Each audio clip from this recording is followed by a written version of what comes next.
Good afternoon. We are out here on the ice. We're in one of the bays of Lake Minnetonka, and today we are ice fishing. This is our ice fishing shack. It's just a little camper that was converted into a ice fishing hut. So for the hut, not much has changed in the camper. Just add these skirts to keep, I don't know what the heck those are for. We'd have to ask someone that knows what they're talking about.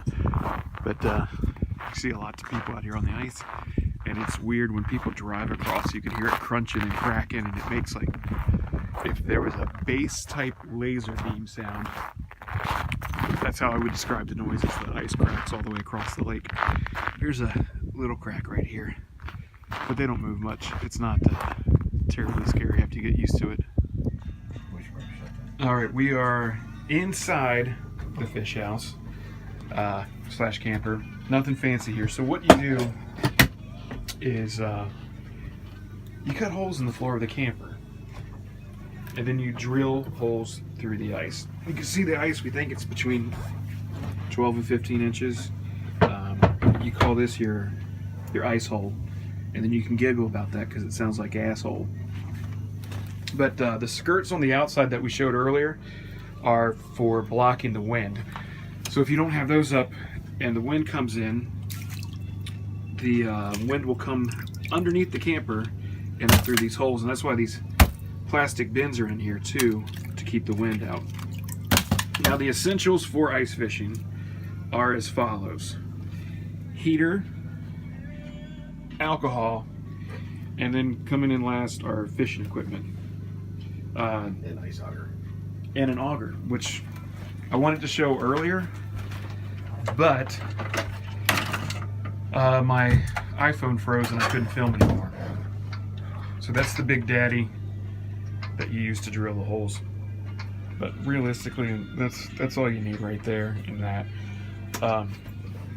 So when you reach level 2 of fancy when you're ice fishing, is you get a Vexler. This is some sort of radar. I'm not going to pretend to know how it works. Dolphins and things. But, and it's hard to read. If you see it in real life, you can't see it going around like that. But right where this tin is the bottom. And if I pull my line up, you can see the line's moving up. So that's showing me where my line is. And I have it setting on the bottom. And it'll show you when fish come up to it. And there's a bunch of fish around it. But all they're doing is looking at it and talking about it and talking about what idiots we are for sitting out here in the cold. All right, sit rep. As you can see, the sun has gone down, the moon has gone up, and long ago somebody left with a cup. But been out here for almost 3 hours and haven't caught a single damn thing.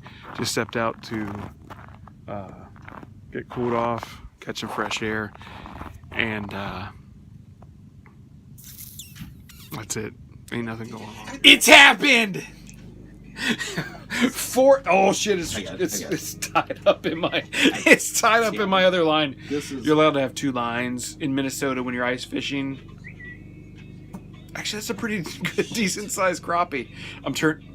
I can't turn it around while we're filming. There you go. 4 hours. It's the only 4 hours. A little bit of Jameson, a lot of beer.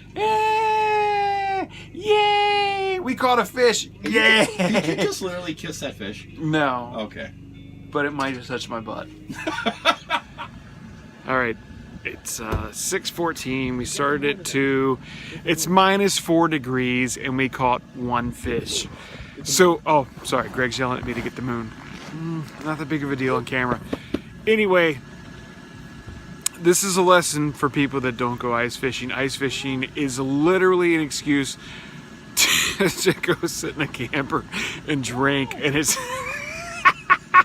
it's not for fishing. You might catch some fish. People that know what they're doing will catch a fish. We don't know what we're doing. Bleh!